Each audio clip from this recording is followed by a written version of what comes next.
Ishyaka rya FPR Inkotanyi ryasubije abarinenga kugundira ubutegetsi no kugira umukandida umwe mu matora mu gihe cy'imyaka myinshi ishize. Mu ijwi rya Gasamagera Walesi umunyabanga mukuru waryo avuga ko naho yabonye ishyaka rirekura ubutegetsi ku buntu rikabuha opposition kandi yibutsa opposition ko bari muri competition.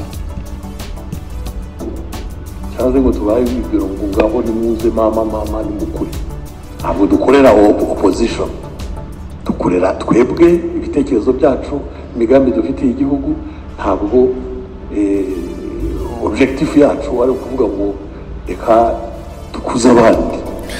Ntabwo dukorera opposition mu ijwi rya Gasamagera umunyamabanga mukuru w'umuryango wa FPR Inkotanyi. Mu makuru yacu muri gereza ngo umwicanyi ubyiyemerera Kazungu atera ubwoba abanyamakuru bahafungiye by'umwihariko Theoneste Nsengimana umuyobozi w'ikinyamakuru ufunze. Uyu Kazungu ngo avuga ko bimubabaza kuba mu buyisha hatarimo umunyamakuru n'umwe. Umugore we aramutabariza kuko ngo uyu mwicanyi ashobora kumwicanya bikitirirwa ko ari isanzwe ari n'umwicanyi nyine. Turabigarukaho mu makuru yacu. Jean Paul Turayishimiye wahoze akuriye ubutasi bwa RNC araburira igihugu cy'u Burundi ko igihugu gituranye gifite umugambi wo kwica cyangwa kwiba ba ambasaderi ba SADC baherereye mu murwa mukuru wa Bujumbura. Arahamagarira leta ndundi gukaza umutekano uha aba ambasaderi muri ibi bihugu kugira ngo nibagire ikibazo. Aranemeza ko ambasaderi wa Afrika y'Epfo mu Burundi yagize ikibazo na telefone ze ngendanwa zamaze kwibwa. Naho Minisitiri ugira shebuja w'ubutabera mu Rwanda aravuga ko u Rwanda rutagamije inyungu mu masezerano na leta y'Ubwongereza ko bijyanye no kuzana abimukira. Nubwo Minisitiri ugira shebuja bivuga gutya, haravuga ko inyungu ahubwo arizo u Rwanda rugamije kurusha izindi, by'umwihariko izijyanye n'amafaranga na diplomasi, nubwo akomeza kubihakana. Mu yandi makuru, Padiri Thomas Nahimana wavuze ko aziyambaza amatora ya 2024 aramagana ingengabihe komisiyo y'amatora mu Rwanda yashize ahagaragara. Anavuga ko ibisabwa harimo ibihato FPR yashizemo kugira ngo ikumire abatavuga n'umutegetsi kugira ngo biyamamaze.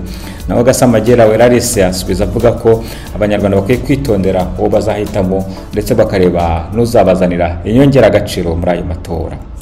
Mu mahanga, Ubushinwa baravuga ko bugomba kwihimura ku Bwongereza nyuma yuko ibigo bikomeye mu ikoranabuhanga ryabwo ry'intwaro bifatiwe ibihano kubera gukorana n'Uburusiya mu ntambara burimo. Abashinwa barabihakana bakavuga ko bagomba kwihimura nabo mu buryo bwabo. Intambara ya Ukraine n'Uburusiya igejeje mu mwaka wa gatatu. Intambara yatangiye abantu bakeka ko izahita irangira. Iyi ntambara ni nayo Uburusiya buhanganyemo na NATO, umuryango w'ubutabazi w'ubwirinzi w'Uburayi bw'Uburengerazuba. Hari abavuga ko izi mande zihanganye ari nazo ziri muri Kongo, muri Repubulika ya Demokarasi ya Kongo, mu ntambara itagaragara igihe izarangirira, mu gihe buri ruhande rurimo kwigwizaho intaro zikomeye. Ikaze makuru ya RT ime nayo kuri wa gatandatu tariki ya 24 Gashyantare 2024. Gendi Jean Ngendahimana. Mbere na mbere amakuru, urashaka visa, kwiga, gutura cyangwa kuba i Burayi, twandikire kuri guteranya 49 173 8904 ikaze mu makuru arambuye. Ishyaka rya FPR Inkotanyi ryasubije abarinenga kugundira ubutegetsi no kugira umukandida umwe mu matora mu gihe cy'imyaka myinshi. Muri iyi nama ishyaka rya FPR Inkotanyi ryagiranye n'abanyamakuru mu ijwi rya Gasamagera Walesi umunyamabanga mukuru waryo avuga ko naho yabonye ishyaka rirekurira ubutegetsi opposition kugira ngo ikure kandi akibutsa ko bari muri competition. Mu kiganiro n'abanyamakuru bamubajije impamvu buri gihe FPR Inkotanyi ihora iheka umutako tunde dushaka dutoya mu gihugu aho kugira ngo itureke natwo dukure, nibwo yasubizaga mu magambo avuga ko kuba bafatanya ari ku bushake. Abasenguzi muri politike bavuga ko ari amashyaka matoya benshi bitanga butike. Muri politike akenshi mu gihe atakwinga kuri FPR nta n'umwanya n'umwe batsindira mu nteko ishinga amategeko. Nubwo bivuga gutya ariko ishyaka rya FPR Inkotanyi kuva mu 1994 ryagaragaje ubushake bwo kwishyira muri koalisiyo n'amashyaka atavuga n'umutegetsi. Mu gihe abasengura politiki y'u Rwanda hafi bavuga ko nta shyaka na rimwe ritavuga bimwe n'umutegetsi usibye Green Party igerageza nayo kandi ikavuga bayinika. Muri gereza ngo mwicanyi ubyiyemerera Kazungu atera ubwoba abanyamakuru bafunze, by'umwihariko Theoneste Nsengimana, umuyobozi w'ikinyamakuru Umubavu ufunze kuva mu mwaka ushize. Uyu Kazungu ngo avuga ko bimubaza kuba mu banyamakuru mu bantu yishe nta munyamakuru n'umwe rimwe. Umugore we aramutabariza ko ngo uyu mwicanyi ashobora nawe kumuhitana. Ni umugore wa Theoneste Kazungu ubivuga. Abana n'abariya bacu mu by'ukuri nkanje uri hanze ndafite impungenge, avuga nti umugabo wanjye umunsi yahuye n'ikibazo akaba wenda yanamwica cyangwa yagira gute, urumva mufite impungenge cyane ko ngo aba batera ubwoba babwira amagambo mabi, bajya navuga ngo yicuza ukuntu nta banyamakuru yishe abana. Uyu ni umugore wa Theoneste Nsengimana utabariza umugabo we uri muri gereza akaba afunganye n'umwicanyi ruharwa ubyiyemerera Kazungu. Ibi rero bije mu gihe abanyamakuru mu Rwanda benshi bakoreraga ku mbuga nkoranyambaga nka YouTube baribo Cyuma Hassan Dieudonne uherutse mu rukiko avuga ko ahohoterwa Theoneste Nsengimana n'abandi baherutse bamaze igihe bari mu nyururu aho bashinzwe ibyaha bijyanye n'itangazamakuru n'ibiganiro bakoraga.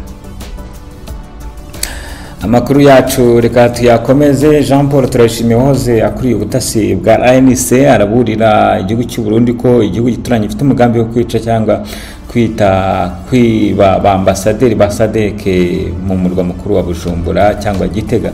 Aramagarira leta y'Abarundi gukaza umutekano iha abahagarariye ibihugu byabo by'umwihariko bakomoka muri SADC mu gihugu cy'u Burundi. Ni mu kiganiro Jean Paul Turayishimiye yakoze kuri channel ye Jean Paul Deire. Bashatse gutuma uriya hari umukobwa bashatse gutuma ngo noneho yegere wari ufite access begere ambassadeur cyangwa se uhagarariye chef wa diplomasi mu Rwanda wa German w'Ubudage. Uwo mukobwa uwo mudamu yaje kubizira kubera ko atakoze akazi nk'uko yagomba gukora, kubera ko yagomba kumusanga muri hoteli ariko aza kumuburira nibwa nshobora kuba ndimo mixing the partners akuzi.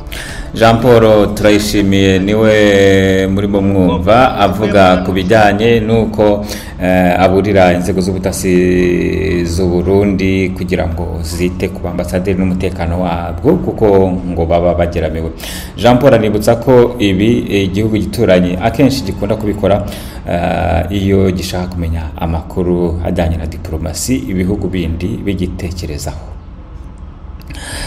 Amakuru yacu tuyakomereze n'ubundi i Kigali aho Minisitiri ugira shebuja w'ubutabera avuga ko u Rwanda rutagamije inyungu mu masezerano leta bagiranye na leta y'Ubwongereza kubijyanye no kuzana abimukira i Kigali. Nubwo Minisitiri abivuga gutya hari abavuga ko inyungu ari nyinshi, by'umwihariko inyungu zijyanye n'ubukungu ndetse na diplomasi. Perezida Paul Kagame wa Repubulika y'u Rwanda aherutse kubazwa n'abanyamakuru b'Abongereza niba koko u Rwanda rutabara gukora ibi kubera inyungu z'amafaranga, maze abasubiza ko atari inyungu z'amafaranga kuko ubwabo bifuza gutanga kuba bamwe mu gisubizo cy'abimukira ku rwego rw'isi kuko ari ikibazo gihangayikishije abantu. Hari abanenga Perezida Paul Kagame bavuga ko ibi ari ukugira ngo umubano we na leta y'Ubwongereza ukomeze ukure kandi akomeze agire icyo atanga kugira ngo nyine igitinyiro n'igikundiro cyo mahanga gikomeze kiyongere, ibintu Perezida Kagame n'ubutegetsi bwa FPR bahakana. nyuma yo gutangaza ko aziyamamaza mu matora ya 2024, Padiri Thomas Nahimana aramagana ngo ingengabihe ya komisiyo y'amatora avuga ko ibisabwa birimo ibihato byinshi FPR yashizemo ngo yigize y'abatavuga rumwe n'ubutegetsi nibaziyamamaza nibazatanga kandidatire nawe ubwe arimo. Gasamagera we asaba abanyarwanda gushoza no kusesengura abo bazahitamo mu matora ya Perezida wa Repubulika. Ni amakuru tuzakugarukaho mu makuru yacu ya nimugoroba. Reka amakuru yacu yo mu karere no mu Rwanda tuyasoreze mu mahanga. Ubushinwa buravuga ko bugomba kwihimura ku Bwongereza nyuma yuko ibigo bikomeye by'ikoranabuhanga ryabwo by'intwaro bifatiwe ibihano na leta y'Ubwongereza, ndetse bukavuga ko ari ibyo bigo ni icyitwa Finda Technology, Joan Aviation Technology na Beijing Microflight Control System bishinzwa kohereza ibikoresho by'ikoranabuhanga mu Burusiya. Ni icyemezo cyabaje Ubushinwa. Ambasade yabwo mu Bwongereza itangaza ko itemeranye nacyo kuko kidashyira mu itegeko mpuzamahanga, kidashingira ku itegeko mpuzamahanga. Iyi ambasade yamenyesheje guverinoma y'Ubwongereza ko iki cyemezo kibangamira inyungu z'Ubushinwa, bityo ko n'iki gihugu kirafata ingamba zimeze nk'izi muri rusange.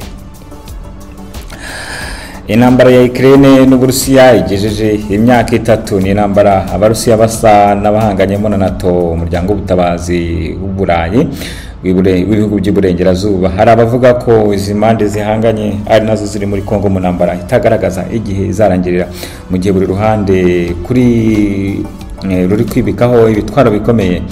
Hagati aho hari abavuga ko Amerika n'Ubwongereza byabishyikiye uruhande rumwe rwo muri ziriya mvururu, uruhande rwa M23, naho Uburusiya n'Ubushinwa bikabishyikiye uruhande rwa Kongo. Byaba ari byo cyangwa ntago ari byo? Utwandikire muri comment. Ni amakuru ya RT imena akugeraho buri gihe mu masaha ya mu gitondo na nimugoroba. Rero nari Jean Ngendahimana, reka mbashimire, mugire umunsi mwiza, witeka bane namwe, isabato nziza ndetse weekend nziza kuri mwese. Amakuru nakagaruka ku masaha ya nimugoroba.